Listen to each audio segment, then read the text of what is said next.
चल चल। अरे जल्दी चल चल शंभू, जल्दी चल। हमें सारा खेत जोतना है और कल हमें माधव सेठ का भी खेत जोतने के लिए जाना है। जल्दी चल। हुर्र।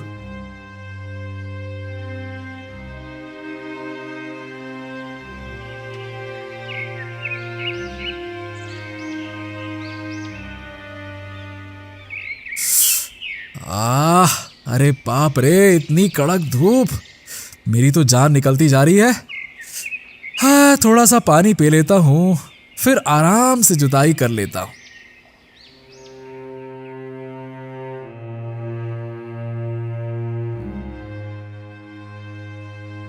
फिर बिरजू एक जगह पेड़ की छांव में बैठकर पानी पी लेता है।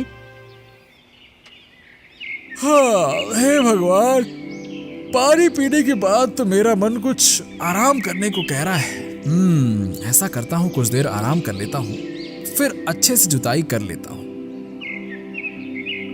बिरजू पानी पीकर उसी पेड़ की छांव के नीचे सो जाता है। तभी अचानक एक जहरीला सांप वहां आ जाता है और बिरजू के एक बैल को डस लेता है। तुरंत ही वो बैल मर जाता है।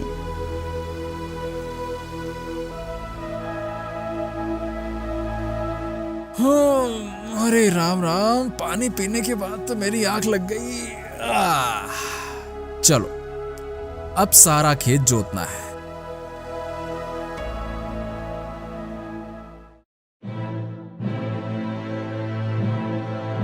अरे ये क्या हो गया मेरे बैल को? हे भगवान, मेरे बैल को तो किसी जहरीले सर्प ने काटा है। अब मैं क्या करूं? एक ही तो सहारा था, अब मैं किससे मदद मांगूं? फिर बिरजू शंभू को बिलक बिलक कर रोने लगा।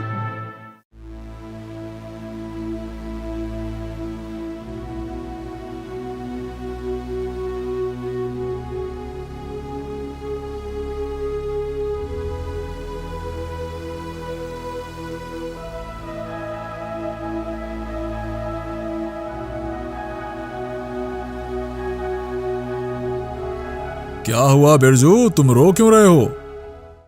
अरे क्या बताऊं माधव सेठ, कड़कती धूप से बचने के लिए जरा सा पेड़ के नीचे क्या बैठ गया, मेरी आंख लग गई। उसी वक्त एक जहरीले सांप ने आकर मेरे शंभू को डस लिया और जब मेरी आंख खुली तो मैं देखता हूँ कि शंभू मर चुका था। बताइए सेठ, अब मैं क्या करूं? भगवान ने मुझसे मेरे जीने का सहारा ही छीन लिया। घबराओ मत बिरजू, घबराओ मत, शांत हो जाओ। अब होनी को भला कौन टाल सकता है। मैं तुम्हें कुछ स्वर्ण मुद्राएं देता हूं, उन्हें बेचकर आज ही तुम एक नया बैल खरीद ले आओ, ठीक है? और कल से तुम्हारा जुताई का काम शुरू करो, ठीक? तुरंत ही माधव सेठ ने बिरजू को स्वर्ण मुद्रा से भरी एक पोटली दे दी।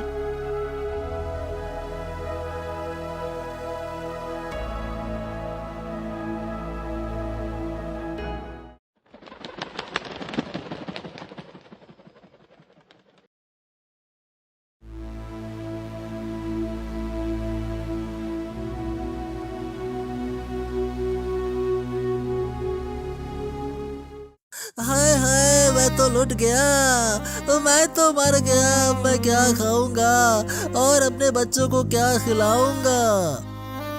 अरे ये सदानंद पेड़ के नीचे बैठकर रो क्यों रहा है? चलो जाकर देख लेता हूं। क्या हुआ सदानंद, इतने जोर जोर से क्यों रो रहे हो? ऐसी कौन सी आफत आ गई तुम पर?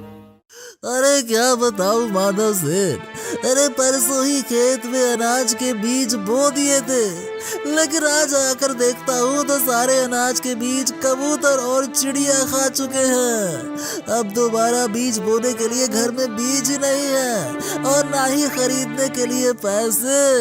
और अगर इस साल फसल नहीं हुई तो मेरा परिवार क्या खाएगा?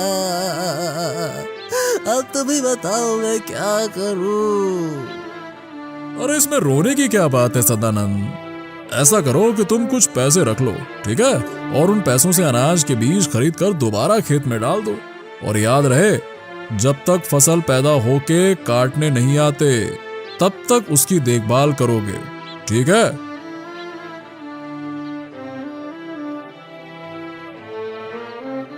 हाँ माधव सेठ, आपका मैं ये ऋण कभी नहीं भूलूंगा। अब मुझे कुछ समझ नहीं आया, इसीलिए मुझे रोना आया। मैं आपको सच्चे दिल से धन्यवाद देता हूँ। यह है माधव।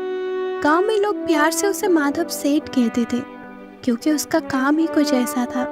जब भी कोई गरीब लाचार मुसीबत में होता तो वो अंदर से बहुत दुखी होता और पूरे दिल से अपने तरफ से उनकी मदद करता।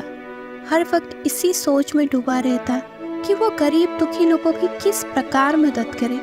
जब भी वो किसी की मदद करता तब लोग उसे भर भर के दुआएं देते, जिससे माधव सेठ बहुत खुश होता। लेकिन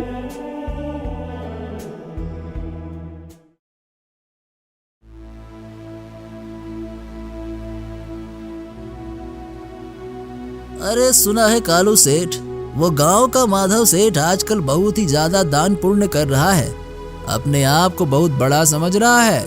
4 पैसे के आ गए खुद को राजा महाराजा समझ रहा है। हाँ हाँ, जानता हूँ। खुद को बड़ा 30 मार खां समझता है ना वो। जरा सा दान क्या करने लगा, खुद को कर्ण के भांति दानवीर समझने लगा। उसको तो मैं देख ही लूंगा।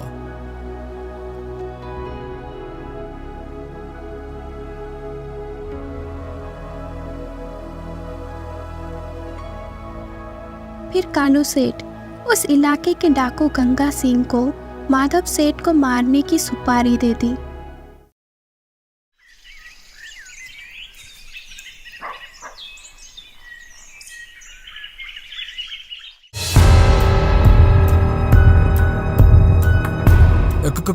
कौन? हाथ में चाकू लेकर क्यों आए हो? मैं चंगा सिंह इलाके का मशहूर डाकू। 50-50 कोस दूर जब रात में बच्चे रोते हैं ना, तो उनकी माएं मेरा नाम बताती हैं कि सो जा, नहीं तो चंगा सिंह आ जाएगा। फिर वो बच्चा सोता नहीं, फिर जोर जोर से रोता है।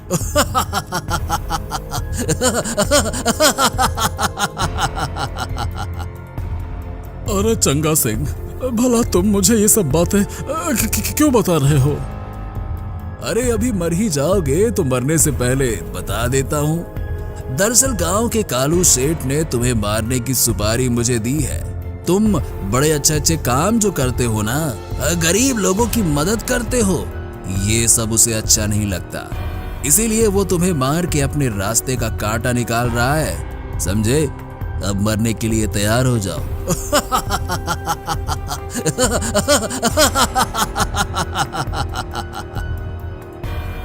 इतना सुनते ही माधव सेठ वहां से जी जान से भागता है, ये सोचकर कि आज उसका अंतिम दिन है।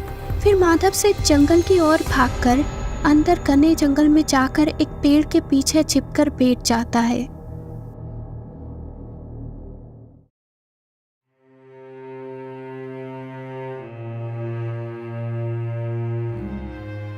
अरे ये कौन है जो पेड़ के नीचे बैठकर रो रहा है? कोई मनुष्य बड़ी मुसीबत में लगता है। चलो चलो उसे जाकर रोने का कारण पूछती हूँ।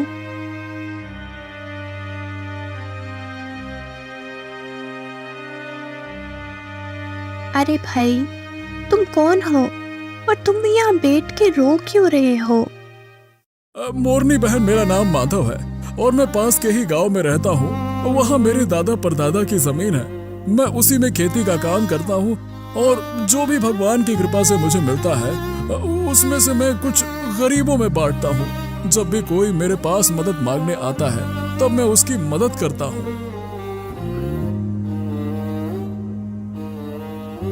इस प्रकार माधव सेठ अपनी पूरी कहानी मोरनी को बताता है।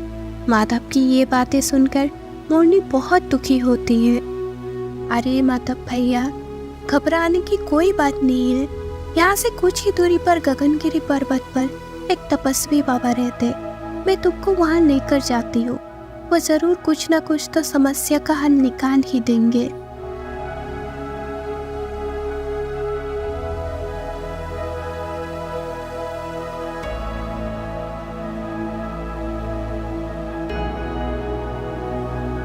फिर मोरनी माधव सेठ को उस तपस्वी बाबा के पास गगनगिरी पर्वत पे लेके जाता है।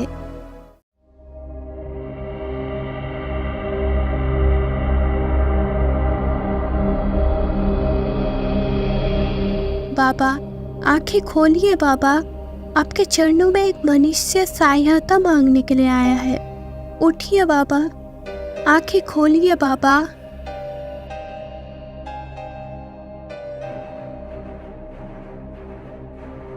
फिर माधव सेठ अपनी पूरी कहानी उस तपस्वी को बताता है और बताता है कि अगर वो वापस गांव लौट भी गया तो कभी न कभी कालू सेठ उसे जान से मार ही देगा। हे गुरुदेव, मेरा मार्गदर्शन करिए। मैं तो सच्चे मन से गरीबों की मदद करना चाहता हूँ, लेकिन समाज में कुछ ऐसे लोग हैं जो ऐसा करने से मुझे रोक रहे हैं। अब मैं क्या कर सकता हूँ? सुनो बेटा, भगवान हर मनुष्य को उसके कर्मों का फल देता ही देता है। जिसके नसीब में जो कुछ भी लिखा है वो उसे भुगतना ही पड़ता है, और जिन जिन को भी कुछ मिलने वाला है वो उन्हें मिल ही जाता है। अगर तुम्हें जरूरतमंदों की मदद करना ही है तो मैं तुम्हें एक वरदान देता हूं, जिससे कि तुम एक चमत्कारी तोते के रूप में बदल जाओगे। लेकिन याद रहे, इस काम में भी तुम्हें बहुत सारी कठिनाई आ सकती है। तुम्हें उनका सामना करना पड़ेगा। ऐसा कहकर तपस्वी उसे एक चमत्कारी तोते में बदल देता है। फिर वो चमत्कारी तोता तपस्वी का आशीर्वाद लेकर गांव की ओर निकल पड़ा।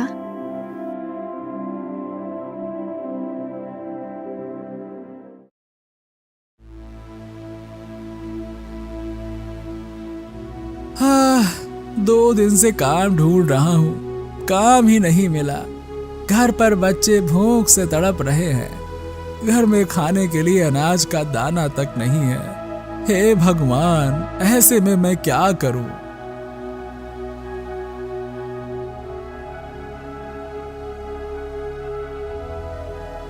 ये बेचारा तो बहुत दुखी है, उसकी मदद करनी ही चाहिए। इतना कहकर वो चमत्कारी तोता कुछ सोने के सिक्के उस आदमी के पास छोड़कर चला जाता है। अरे, इतने सारे सोने के सिक्के ये कहां से आए? लगता है भगवान ने मेरी सुन ली। हे भगवान, आपका लाख लाख शुक्र है, आपने मुझे और मेरे परिवार को बचा लिया।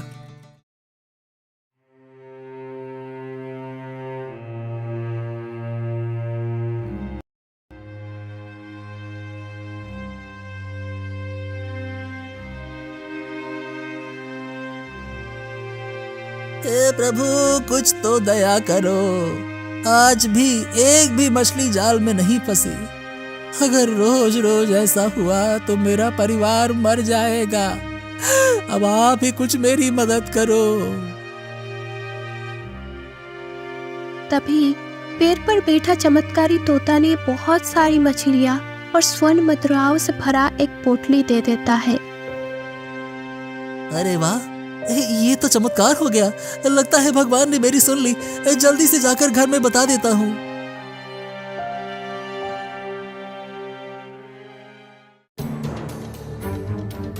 एक दिन बहुत सारे कौवे उस तोते के पीछे पड़ जाता है। कौवे तोते को चोंच मार मार कर घायल कर देता है।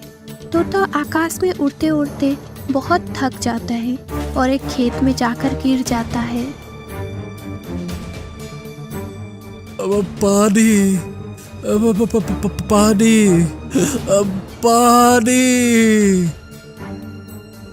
तभी वहाँ एक किसान पहुँच जाता है।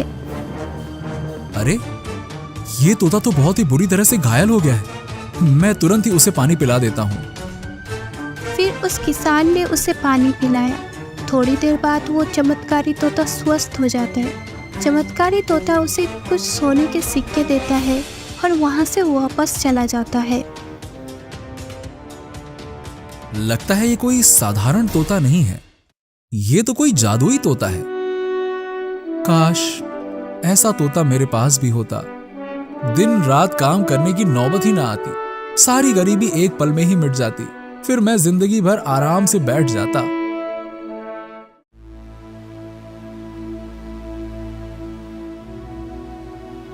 अरे भाई पता है, कल जब मैं पेड़ के नीचे बैठा था तब किसी ने मेरे पास आकर सोने के सिक्के छोड़ दिए और चला गया।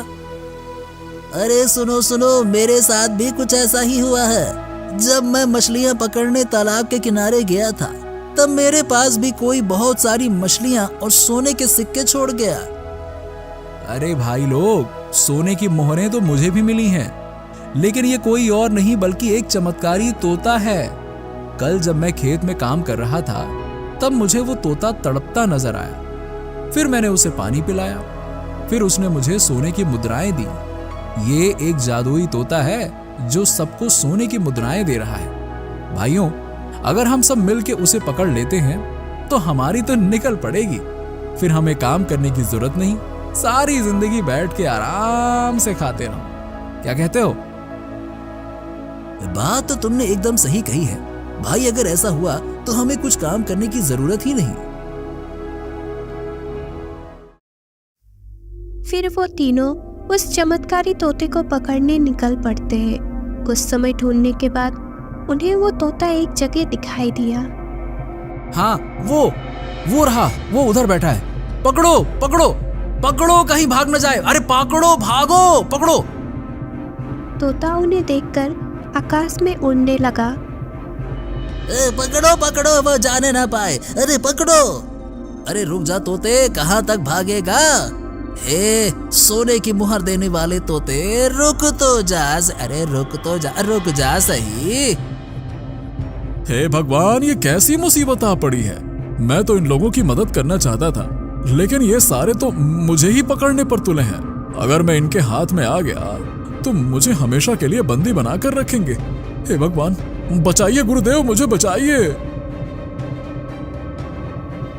फिर वो चमत्कारी तोता उड़ते उड़ते तपस्वी के पास पहुंच जाता है।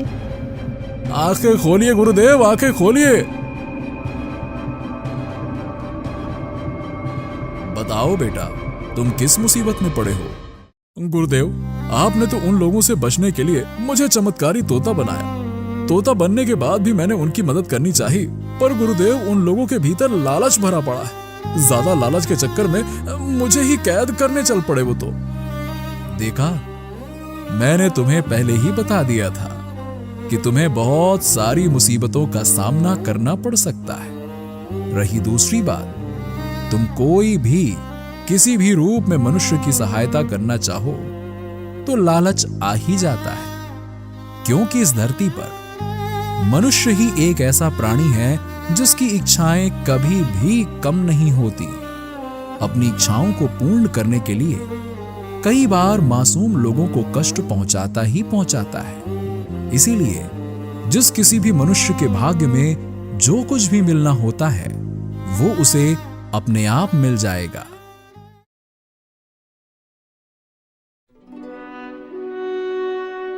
फिर तपस्वी उसे उसके मूल रूप में लाते हैं। माधव सेठ अब समझ चुका था कि इस धरती पर जिस किसी के नसीब में जो कुछ भी लिखा है वो उसे मिल ही जाएगा। उसे चिंता करने की कोई बात नहीं है और उसे अपने कर्म करते रहना चाहिए। उसी दिन से माधव सेठ अपने घर वापस ना जाके तपस्वी के चरणों में सेवा करता रहा।